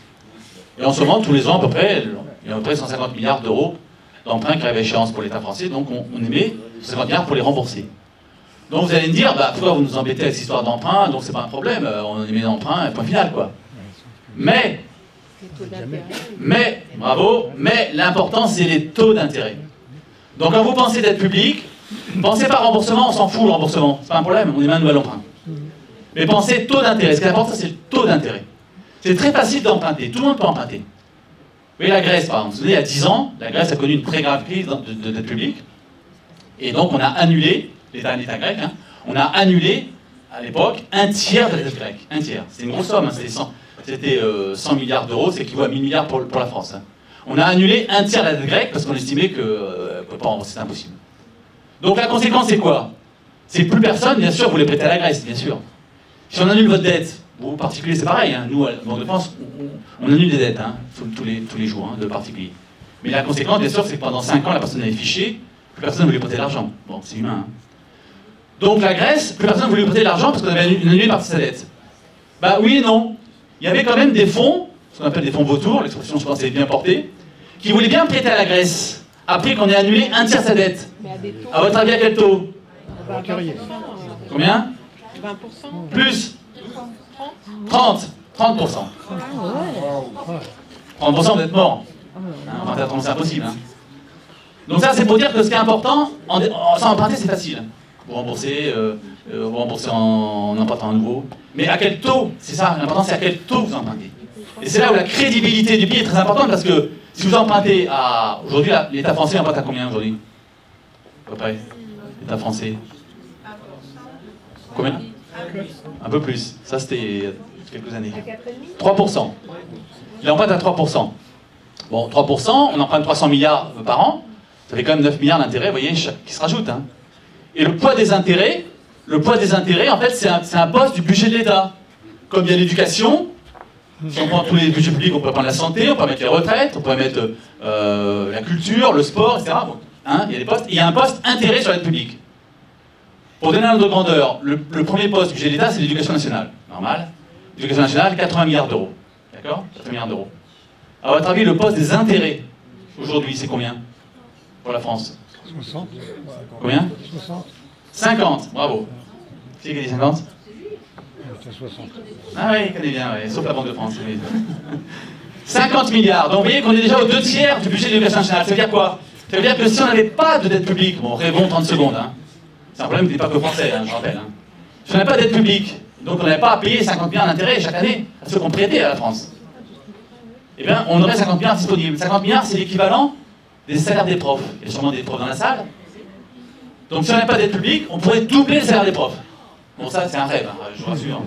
Revenons sur Terre. Mais c'est pour donner quand même l'ampleur du poids des intérêts, quand même. Et encore, ça va augmenter parce qu'on a prêté à 0% là, pendant le Covid. Donc on ne met pas d'intérêt là-dessus. Hein. Mais quand on va rembourser en 2030, on va mettre de nouveaux emprunts. Ok? Normal. Mais là, les taux ne seront pas à 0%. Hein. 0%, c'était exceptionnel. C'était une création de la Banque centrale, c'est un truc qu'on peut faire historiquement, exceptionnellement. Donc ça va pas se renouveler. Hein. Donc quand on va renouveler, rembourser ces 200 milliards, ce qui va se faire, hein, eh bien on va mettre de nouveaux emprunts et qui ne seront sûrement pas à 0%. Et donc on a en effet une prévision de hausse de ce poids des intérêts qui pose problème parce que c'est autant d'argent qui n'est pas disponible pour l'éducation, pour la santé, pour tout le reste. Quoi. Donc c'est pour ça qu'évidemment la réduction du déficit, c'est une exigence. Après, il y a des débats politiques, comment, etc. Ça c'est important. Hein. Il n'y a pas qu'une façon de réduire le déficit, bien sûr. Hein. Mais par contre, l'exigence, l'objectif, ça paraît très important. Alors, quel traitement, justement? Alors, il y a des périodes de l'histoire où on a utilisé l'inflation. C'est compliqué aujourd'hui, parce que d'abord, l'inflation ne se décrète pas. Et puis, qui dit inflation, dit perte de pouvoir d'achat pour beaucoup de gens, problème de compétitivité pour les entreprises, et donc problème d'emploi. Donc, c'est pas nécessairement une bonne solution. La hausse des impôts, bon, bah, il en faudra sûrement un peu. Hein. Du temps, là aussi, c'est important, on ne va pas réduire le déficit du jour au lendemain. Hein. La Grèce, comme on a annulé sa dette, en partie sa dette, on lui a imposé une cure d'austérité terrible, hein, qui a été une cure socialement effroyable. Parce qu'en effet, on ne lui a pas laissé assez de temps. C'était la contrepartie de l'annulation aussi. Hein. Bon. La croissance, très important, la croissance, c'est le meilleur moyen de réduire la dette. Hein. Donc ça, c'est inodore. Quand on fait de la croissance économique, automatiquement, plus de consommation, plus de TVA, plus d'activités d'entreprise, plus d'impôts sur les sociétés, plus de revenus, plus d'impôts sur le revenu. Donc la croissance, ça reste bien sûr le meilleur moyen quand même. Hein. C'est pour ça que l'économie, qui crée la croissance, hein, ça reste le socle fondamental. Hein. Si vous voulez faire du social, faites d'abord de l'économie. Hein. C'est chronologique. Hein. Hein, c'est important. Hein. Faut jamais l'oublier. Et puis la sélectivité des dépenses publiques, ben, ça c'est compliqué. Hein. C'est des choix politiques au sens noble du terme. Bon, en France, on sait bien, par exemple, que quand on regarde les dépenses publiques en France, le point important en France par rapport aux autres, c'est les retraites. Bon, donc ça c'est un débat chaud, dont je ne vais pas m'y lancer, mais voilà, qui mérite quand même d'être regardé avec sérénité. Mais là aussi, il y a plusieurs façons de le traiter, bien sûr. Il n'y a pas qu'une façon. Et j'arrive à la fin. Hop, si j'arrive à... Là, il se bloque, là, exprès. Non ? Voilà. Alors, l'annulation de la dette. Peut-être certains ont eu cette idée saugrenue en tête. J'ai parlé de la Grèce, donc je pense que ça suffit comme exemple. Personne n'a envie de vivre ce qu'a connu la Grèce. La Grèce, on a annulé un tiers de sa dette. Ça veut dire que vous ne pouvez plus emprunter. Et donc ça veut dire que les prêteurs, ils vous disent, bon, bah, vous ne pouvez plus emprunter, alors nous, il faut qu'on a 150 milliards de déficit. Donc la solution, c'est quoi? Alors on réduit le déficit de 150 milliards en un an. 150 milliards, c'est 2 fois le budget de l'éducation nationale. Donc il n'y a plus de budget de l'éducation nationale, il n'y a plus de budget de la sécurité. Enfin bon, c'est impossible, quoi. Donc vous ne pouvez pas annuler la dette. Hein, parce que sinon, plus personne ne vous prête de l'argent, et donc vous êtes, économiquement, vous êtes mort, quoi. Hein. C'est le syndrome de la Grèce. Donc malheureusement, ce n'est pas une solution. Hein. Je passe sur les autres inconvénients qui sont plus techniques. Voilà, et pour terminer, donc, comme il faut quand même positiver, il faut profiter des crises, naturellement, pour essayer de faire mieux. Hein. Et il y a quand même quelques points positifs, c'est que dans l'emprunt européen dont j'ai parlé tout à l'heure, on a dit au pays, vous voulez profiter du emprunt européen, ok. Dans ce cas-là, il y aura des conditions. Il faudra que 37% de vos dépenses, vos subventions liées à l'emprunt européen, soient liées à l'environnement. Donc on a fléché l'environnement comme priorité dans les subventions de l'Europe. C'est une bonne chose. La digitalisation aussi. La mondialisation régulée, bah, ça aussi c'est une des leçons de ces crises, c'est que pour le monde est allé trop loin dans la mondialisation. Et puis la formation, parce que toutes les crises créent des restructurations, donc on a besoin, je parle aux jeunes, encore plus de formation, bien sûr, pour faire face à ces crises et s'en sortir le mieux possible. Alors je crois qu'il reste une dernière diapo qui compare justement, qui essaie de comparer ces deux crises sanitaires, donc Covid et Ukraine. Vous voyez, en vert ce qui me semble similaire, en rouge ce qui est un peu différent. Il y a presque autant de vert que de rouge. Au niveau des impacts, pouvoir d'achat affecté, de toute façon il n'y a pas de mystère. In fine, c'est toujours le citoyen qui paye. Simplement, il peut payer comme contribuable par les impôts, il peut payer comme consommateur par les entreprises, il peut payer comme salarié par les entreprises, et c'est toujours lui qui paye. Après, ce qui est important, c'est la répartition sociale, bien sûr. Hein, attention, hein. Il y a plusieurs répartitions sociales possibles. Hein. Et c'est toujours le citoyen qui paye, de toute façon. Hein. Les entreprises, l'État, ce sont des intermédiaires. Hein. Réaction, donc, grande intervention publique, c'est impressionnant quand même. Hein. Et au niveau des conséquences, la digitalisation, bon, qui s'est accélérée, on l'a dit, l'endettement. Les politiques sont plus flexi-sécurisées, ça me paraît intéressant, hein. C'est un peu le modèle un peu nordique social-démocrate quand même, hein. Beaucoup d'intervention publique quand même dans ces traitements de ces crises, hein, pour soulager les crises. Par rapport à ce qu'on a connu dans les années 30, même il y a 10 ans, c'est énorme comme différence. Accélération écologique, ben, tant mieux, hein, tant mieux. Et puis l'Europe plus intégrée, donc ça fait partie des bonnes conséquences, il y en a quand même aussi, des bonnes conséquences de ces crises. Et si vous n'avez pas encore programmé votre soirée, donc je vous conseille une soirée sur le site de la Banque de France, surtout pour le jeune homme là. Hein.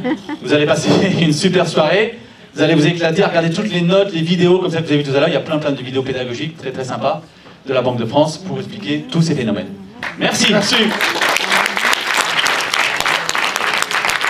Merci. Vous allez pouvoir poser vos questions. J'aperçois plusieurs trésoriers de différentes organisations duquel les uns et les autres peuvent faire partie. Voilà.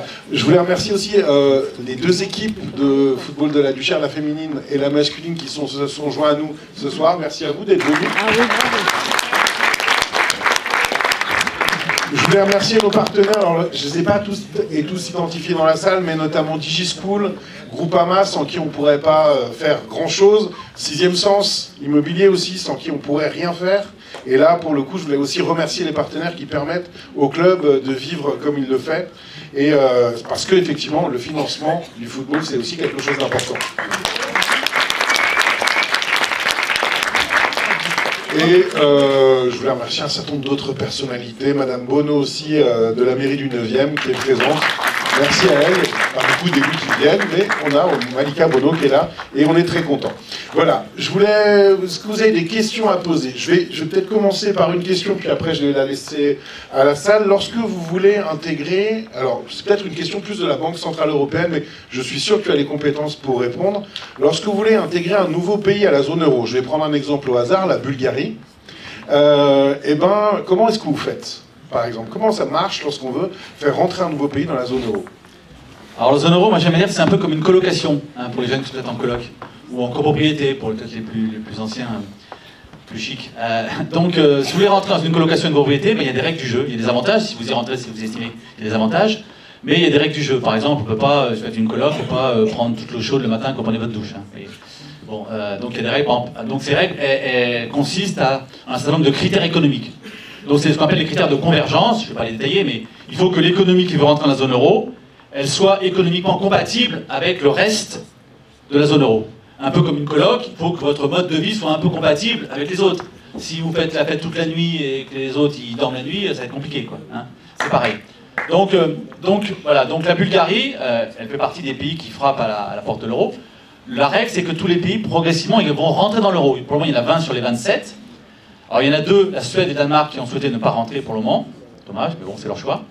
Les autres, les pays d'Europe de l'Est essentiellement, donc dès que leurs conditions économiques seront prêtes, ils doivent rentrer dans la zone euro, c'est la règle. Hein. Alors aujourd'hui, c'est la Tchéquie sur laquelle on se pose des questions, parce que la Tchéquie, économiquement, elle est prête à rentrer dans la zone euro. Donc là, l'opinion n'est pas très mûre, parce qu'elle a peur, c'est les sondages qui le montrent, hein, on l'a dit à tort, mais bon, elle a peur d'un dérapage des prix. Voilà. Donc on veut pas non plus forcer les peuples, hein, parce que c'est pas très sain. Donc en théorie, un pays dès qu'il est prêt économiquement, il doit rentrer dans la zone euro. Donc la question ne devrait pas se poser. Après, on souhaite, pour que ça soit plus démocratique, plus consensuel, plus souple, qu'il y ait quand même une opinion largement majoritaire. Donc ce qui n'est pas encore le cas d'un certain nombre de pays comme la Tchéquie. Mais la Bulgarie, je pense que dès que les conditions seront remplies, ce qui sera peut-être le cas d'ici 1 ou 2 ans, elle pourrait rentrer dans l'euro. L'année qui est rentrée, c'est la Croatie, hein, qui est rentrée il y a 2 ans. Et assez rapidement après être rentrée dans l'Union Européenne. Donc elle est rentrée dans l'Union Européenne en 2013, et 10 ans plus tard, elle est rentrée dans l'euro. Alors, on va laisser des questions à la salle.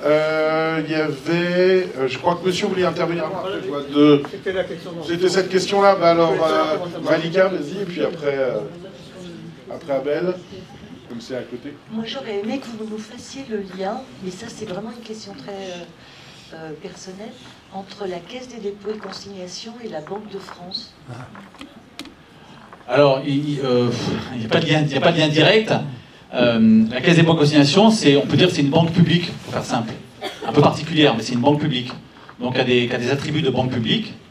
La Banque de France, c'est la banque centrale. Donc, la banque centrale, il y a une banque centrale par pays, par définition. Il y a un gouvernement par pays, il y a un parlement par pays, il y a une banque centrale par pays. Et en France, c'est la Banque de France. La banque centrale, hein, elle a pour rôle de chapeauter un peu l'ensemble des banques. C'est un peu le gendarme des banques, en quelque sorte. Hein. Donc, elle contrôle les banques, elle surveille les banques. La particularité qu'on a en France, en Europe, c'est qu'on a en plus une équipe européenne. Donc, comme je disais tout à l'heure, hein, l'équipe européenne, donc on travaille en coordination. Le capitaine, c'est la Banque centrale européenne, il coordonne l'équipe, mais après, chaque banque centrale, elle fait son boulot dans son pays. Hein. Donc, les décisions sont prises au niveau européen. Par exemple, aujourd'hui, d'ailleurs, je n'ai pas vu la décision, mais normalement, aujourd'hui, il y avait une réunion de la Banque centrale européenne qui devait décider une baisse des taux d'intérêt. Je ne sais pas si quelqu'un a suivi l'actualité. Non ? C'est vrai, 0,25 ? D'accord, donc c'est moins que ce que certains espéraient. Donc la Banque centrale européenne a décidé au niveau européen de baisser les taux d'intérêt de 0,25%. Ça veut dire quoi? Ça veut dire qu'après, chacun revient dans son pays. Le patron de la Banque de France, il va revenir en France et il va appliquer ce nouveau taux d'intérêt pour les prêts qu'on accorde aux banques commerciales, puisqu'on est la banque des banques. Et donc ça veut dire qu'après, les banques commerciales vont baisser elles-mêmes leur taux pour nous tous, les particuliers et les entreprises. Donc voilà, si vous avez un projet de crédit, ben, c'est bien 0,25 en moins. Alors, j'avais une question du jeune homme devant. Tu m'as piqué une question. Ah non, j'avais posé. Ah non, il y avait toi. Il y avait Abel. Oui, j'ai Abel. J'ai fait griller ta question, Abel. Excuse-moi, ma mémoire flanche des fois. Comment est-ce qu'un pays comme la France, qui n'est quand même pas un pays pauvre, arriéré et tout ça, qui a un président banquier, etc., peut avoir un aussi gros déficit, qui est un des plus élevés d'Europe, si mes souvenirs sont bons, et pour essayer de résoudre cette question, en quoi est-ce qu'il serait inconséquent que les gens payent des impôts à proportion de leurs revenus, ce qui ne ferait pas changer la hiérarchie entre les riches qui resteraient les plus riches et les pauvres qui resteraient les plus pauvres. Oui, ça complète un peu la question d'Abel. Bruno Lemaître était sous le feu des questions de la Commission des finances aujourd'hui, accusé effectivement d'avoir laissé déraper, le maire, oui, d'avoir laissé déraper effectivement le budget, donc un dérapage budgétaire très très conséquent. Bon, il a tenté de s'en sortir de manière très agressive, hein.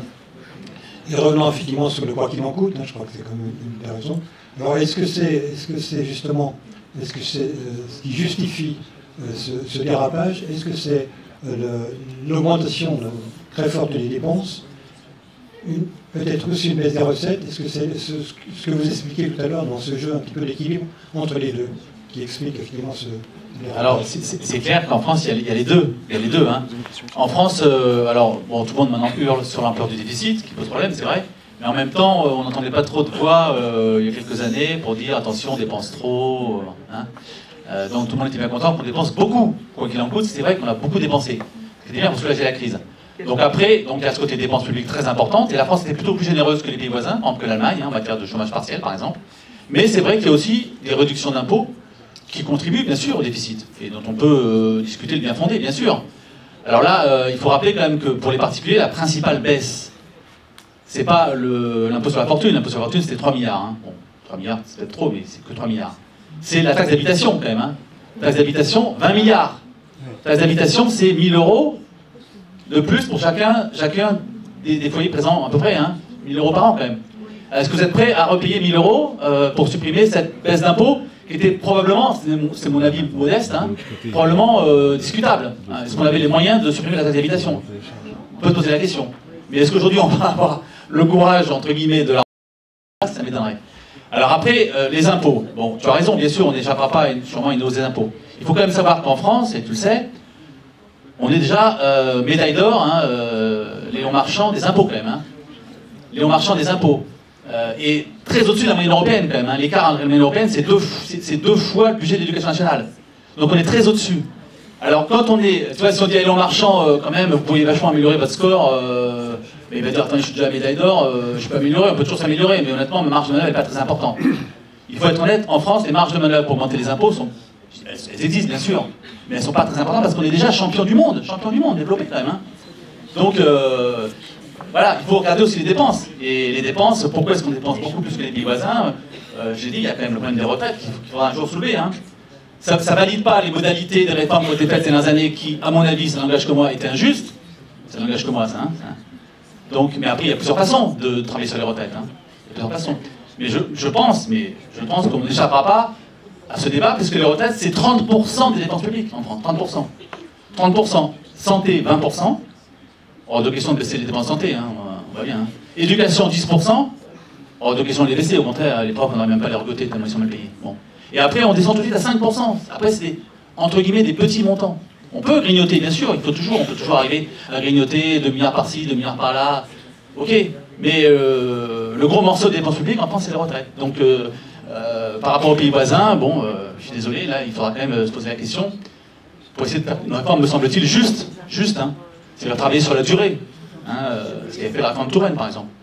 Et pas sur l'âge, me semble-t-il. Mais ça, c'est un choix politique. Et donc, il y a des débats, c'est tout à fait normal, et des débats légitimes. Et puis c'est un sujet très sensible, hein, presque éruptif. Il y avait une question devant. Oui, bonsoir. Alors moi, j'ai une question par rapport aux taux d'intérêt qui sont pratiqués et la différence entre les taux d'intérêt pour les particuliers et les taux d'intérêt pour les entreprises. Parce qu'on nous dit toujours... que, par exemple, là, il y a eu une baisse des taux d'intérêt. Le patron de la Banque de France s'est exprimé dans les médias. Il a dit allez voir, renégocier, c'est le moment d'investir, etc.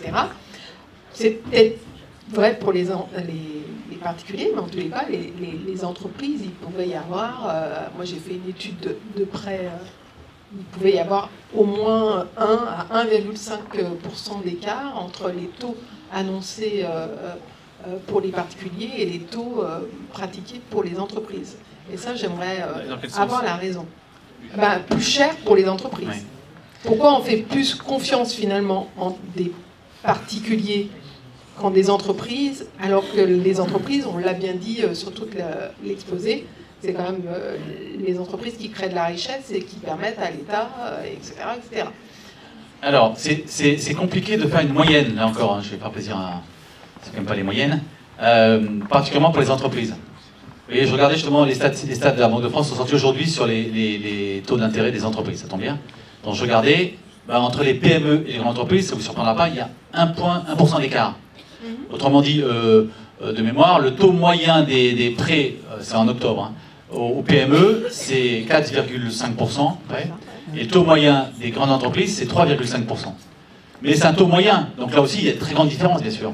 Pour les particuliers, vous pensez au taux des crédits à l'habitat, quand je pense que vous parlez. Crédit à l'habitat, donc en effet, le taux moyen des crédits à l'habitat, aujourd'hui, c'est autour de 3,5%. Donc c'est le même niveau que les grandes entreprises. Mais c'est des durées longues, c'est un peu différent. Là, dans les entreprises, on mélange tout. Quand on dit taux moyen, on mélange tout. On mélange le taux à court terme, le taux à long terme. Donc c'est compliqué de faire cette comparaison que vous faites entre entreprises et ménages. Alors, si on fait un comparatif sur du taux de l'achat de murs... À long terme, on pourrait faire, oui. Non, non. Taux immobilier. On va parler d'immobilier. Ouais. De l'achat de murs pour entreprises ou de l'achat d'immobilier pour particuliers. Pourquoi 1 à 1,5% d'écart en plus? Alors après, c'est l'estimation du banquier sur le remboursement.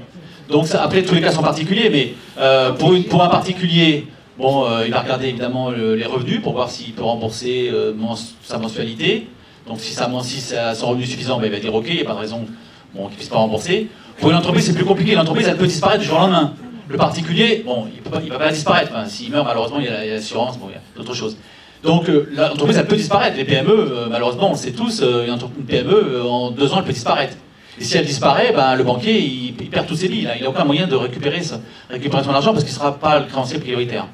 Donc, si on compare, c'est difficile à comparer, mais si on compare un prêt à une PME sur 10 ans à un prêt à un particulier sur 10 ans, pour de l'immobilier, on peut assez bien concevoir qu'en général, mais après tous les cas sont particuliers, hein, en général, en effet, peut-être il y a plus de risques sur le poste d'entreprise, qui justifie donc un taux plus élevé, puisque le taux, vous savez, il intègre d'abord le risque. Hein. Est-ce que vous avez des questions? Les jeunes, au fond, vous n'avez pas des questions?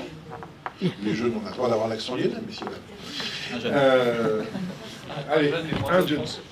Mets-moi aux autres. Bonjour. Donc j'avais une question sur... vous avez parlé des dépenses publiques, comme quoi l'éducation était à 10%, et je ne comprends pas bien la distinction entre dépenses publiques et le budget de l'État, où là c'est l'éducation nationale qui est, du coup, vous avez dit, le plus gros des budgets. C'est quoi la différence entre les deux? Alors, en effet, il y a les dépenses publiques globalement, et à l'intérieur, vous avez 3 blocs de dépenses publiques. Vous avez l'État, les collectivités locales, hein, les mairies, etc., et la sécurité sociale. En fait, la moitié des dépenses publiques, c'est la protection sociale. Donc c'est notamment les retraites, essentiellement, hein, et la santé. Hein. Et dans le budget de l'État, qui est donc à la louche un quart du total, vous voyez. Dans le budget de l'État, en effet, le principal poste, c'est l'éducation nationale, qui pèse 80 milliards. Mais les collectivités locales participent aussi à l'éducation nationale. Donc en fait, c'est pour ça que si on fait le total l'éducation nationale, c'est à la louche, c'est 80 milliards de l'État, et 40 milliards des collectivités locales à peu près. Donc ça fait 120, ça fait à peu près 10% du total. C'est vrai que parler que du budget de l'État, c'est pas juste parce qu'il y a beaucoup d'interférences entre les deux. Hein, par exemple, il y a des impôts qui servent aussi à payer les retraites. Il y a des impôts qui servent aussi à payer les dépenses de santé, c'est pas que les cotisations sociales. Donc c'est plus logique et plus cohérent d'avoir une approche globale des dépenses publiques, hein, et de voir dans cet ensemble le poids en effet des 3 principaux blocs qui sont les retraites, la santé, l'éducation. Et après, je vous l'ai dit, on tombe tout de suite à moins de 5%. C'est les familles, la sécurité, la police, c'est moins de 5%. Alors, c'est pas, en pourcentage, c'est pas énorme. C'est pour ça qu'on peut toujours faire des économies sur ces petits groupes, bien sûr, il y en a sûrement à faire. Hein. Mais bon, ça n'a pas changé grand-chose de l'équilibre général, quoi. Est-ce qu'il y a d'autres questions? Les jeunes au fond, vous voulez pas poser une petite question? Il n'y a pas un truc... Ah, la dame, là. Je vous sens motivé. Allez, il faut lui donner un micro. Sans micro, ok. Je me demandais pourquoi la Banque d'Europe, là, ils ont pas fait au compte-gouttes durant le Covid. En gros, ils ont donné que à la fin et pas durant le Covid. Ah non, on n'a pas donné à la fin. Non, la décision de l'emprunt, alors il y a plusieurs choses. Hein. Vous parlez de l'emprunt européen de 750 milliards d'euros ou des prêts de la Banque centrale. Il y a deux choses. Il y a un emprunt au niveau des États, enfin décidé par les États, qui a été fait par l'Union européenne. Et puis après, il y a la Banque centrale européenne qui a dit à chaque banque centrale de prêter aux banques et aux États. Donc les deux ont été décidés en 2020. Ce qui a été long à décider, c'est l'emprunt de l'Union européenne, hein, donc collectivité publique en quelque sorte, parce qu'il fallait décider à l'unanimité. Donc ça, c'était compliqué à décider, c'est vrai, mais ça a été fait. 750 milliards d'euros. Ils sont en train de dépenser, tout n'est pas dépensé d'ailleurs encore, c'est vrai, ça s'étale, hein, ça continue. Hein. Par exemple, on a bloqué, par exemple, nos amis hongrois, on leur a bloqué un peu de subventions parce qu'ils ne jouent pas le jeu de la démocratie, enfin, nous semble-t-il. Et donc, ça me semble, enfin, c'est mon avis. Ouais, 7 milliards et demi qui ont été bloqués, ouais. Voilà. Donc on bloque, on leur dit, tant que vous n'aurez pas garanti l'indépendance de la justice et de la presse, c'est les valeurs de l'Europe, vous n'aurez pas tous vos sous. Hein. Voilà. Donc il y a encore des sous pour, même aussi la France, tout n'a pas été dépensé. Est-ce qu'il y a d'autres questions? Il y avait, voilà, monsieur. Est-ce que vous pouvez faire son micro ou pas? Tiens, Jo, je vais te passer le micro, tu vas donner au monsieur. Lors de votre intervention, non, sur le est-ce que vous pouvez revenir rapidement sur la crise de 2008 en général en implique aux banques, au système bancaire? Alors, c'est ce qu'on appelle la crise des subprimes. Hein, mais je ne vais pas faire tout l'historique, hein, mais en effet, alors c'est vraiment une crise de l'excès des finances, j'ai dit, hein, puisque ça a démarré aux États-Unis. Donc les banquiers américains ont accordé de manière excessive des prêts à l'habitat à des ménages qui malheureusement n'avaient pas les moyens de rembourser. Hein. Donc voilà, donc ils ont contracté ces prêts, ok, tout le monde était content au début, mais rapidement les taux d'intérêt ont bougé et donc ils n'ont pas pu rembourser. Donc on a récupéré leurs biens, donc ça a créé des biens qui étaient récupérés par les banques, des gens qui se sont trouvés à la rue, qui ont perdu leur emploi, et progressivement la crise s'est propagée à tout le monde entier. Mais elle était quand même beaucoup moins importante que la crise de Covid. Mais malgré ça, on a quand même beaucoup moins soulagé cette crise. Je parlais de l'exemple du chômage partiel, on n'a pas utilisé en France le chômage partiel en 2009. Résultat, on a perdu 1 million d'emplois. Alors qu'en 2020, on a perdu que, je retrouve bien sûr, mais que 200 000 emplois, vous voyez. Alors, la crise était beaucoup plus forte. Donc on a quand même appris, si je puis dire, en matière de traitement des crises. Peut-être qu'on en fait trop, parce qu'après c'est vrai qu'on a de la dette, hein, c'est vrai, ok. Mais grâce à ça, on a quand même bien soulagé la crise 2020, beaucoup mieux que la crise de 2008. Je vais prendre une ou deux dernières questions. Après, on va vous faire l'annonce de la prochaine conférence et on aura le plaisir de vous offrir le verre de l'amitié après. Où on pourra continuer à parler ensuite entre nous. Quoi? Qui a volé le rondin? Le rondin qui a piqué les 50 000 euros. Il y aura le rondin. Est-ce qu'il y a encore une ou deux questions? Non, un mot sur les crypto-monnaies quand même. Un mot sur les crypto-monnaies quand même qui peuvent. Alors crypto-monnaies, mais je pourrais revenir pour vous parler de la monnaie si vous voulez, parce que les monnaies, c'est plein de choses, c'est génial. Rien que sur le billet de banque, il n'y a pas ça, il y a plein de trucs vachement rigolos sur les billets de banque. Et on va vers en effet de la monnaie numérique. Alors les cryptos, le bitcoin. Alors moi je dis pas crypto-monnaie, pour nous c'est un gros mot crypto-monnaie à la Banque de France, hein. C'est pas une monnaie. C'est un placement très très spéculatif. Qui c'est qui a déjà acheté des bitcoins là? Les jeunes, en général, il y a toujours des jeunes qui ont acheté des bitcoins. Ok, donc vous avez gagné, perdu? Gagné. En général, tout le monde a gagné quand je pose la question, c'est bizarre. Voilà, mais je vous rassure, vous perdrez un jour ou l'autre. Donc pour nous, c'est pas de la monnaie, c'est un placement spéculatif, mais c'est intéressant, le côté numérique, donc c'est pour ça qu'on va créer un euro numérique.